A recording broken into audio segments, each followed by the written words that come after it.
بسم الله الرحمن الرحيم القارعة ما القارعة وما أدراك ما القارعة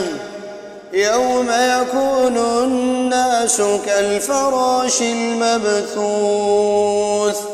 وتكون الجبال كالعهن المنفوش فأما من ثقلت موازينه فهو في عيشة راضية وأما من خفت موازينه فأمه